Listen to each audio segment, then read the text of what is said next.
Hi, everyone. Okay, I have an email here from a woman named Jackie that I thought would be very beneficial to answer in this format because I'm convinced that it's going to apply to a lot of women. It certainly has in the past with me. Sometimes, occasionally, I hope, a little bit currently, but at any rate. She writes, Hi, Suzanne. I recently started dating a guy and things are going well. He's very communicative, but recently he told me he was having a hard time having a conversation because he felt everything he said I had something to say against it. Yeah. He said something along the lines of, Whatever I say, you say the opposite.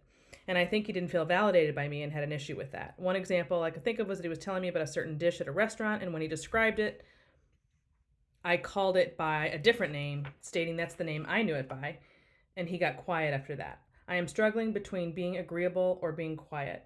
I don't think I should have to choose. How can I be more agreeable in conversation while still adding value, but not necessarily going out of my way to undermine myself for the sake of my date's ego? I consider myself a knowledgeable, likable, educated woman, but I need a strong man who's not going to shy away when someone brings a different idea to the table. How do I tone it down so that I won't scare off any potential partners?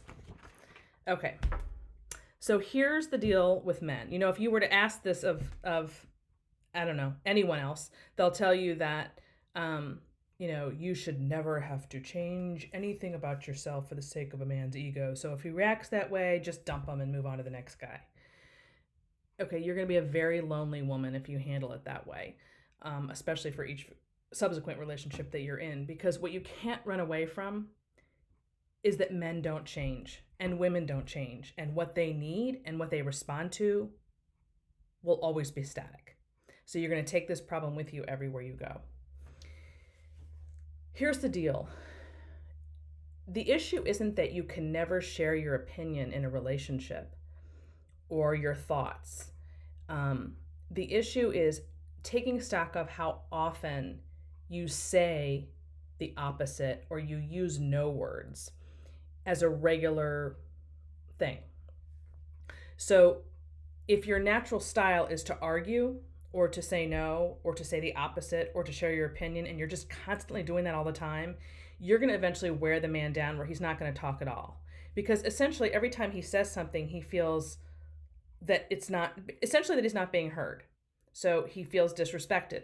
And so if you put enough in the bank that's more positive by being quiet rather than speaking your mind, by saying yes rather than no, and you're doing that more on a consistent basis, then you absolutely will be able to chime in with your thoughts or opinion and have him respond more positively.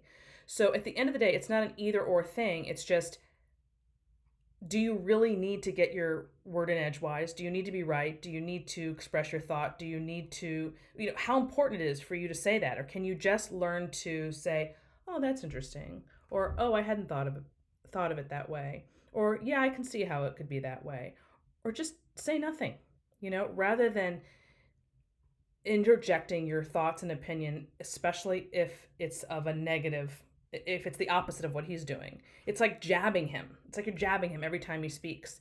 And a man's just going to give up after a while. It's not worth it. But don't think that just because he's giving up that everything's going to be fine, because of course he's harboring a lot of resentment because he doesn't feel respected. So at the end of the day, that's what women need to learn about men. It's really not, it's not ego related so much as it is just respect. It's just respect. And he will read any no word as disrespect. So you need to get in touch with that part of yourself to determine how much of your behavior or your style or your energy is one that you would want to be around. Are you responding in a way that makes a person feel good about themselves or bad about themselves? So I hope that helps Jackie and anyone else who's listening. I can say that I absolutely wrote about this in the Alpha Females Guide. I wrote about it in How to Be a Wife. I know it well. I experienced it. I heard it from my husband. He said it all the time. You say the opposite, so what's the point of my saying it at all? And if you think about what I do or what I have done, not so much in the last year and a half, but prior to that, I would argue. You've probably seen me on Fox News making an argument. So if you argue sort of in politics or in whatever way throughout the day, you can see how difficult it is. If I can do it, if I can learn to turn that off and behave differently in my relationship, then definitely you can, because most of you probably don't do what I do. So there you go. Hope that helps.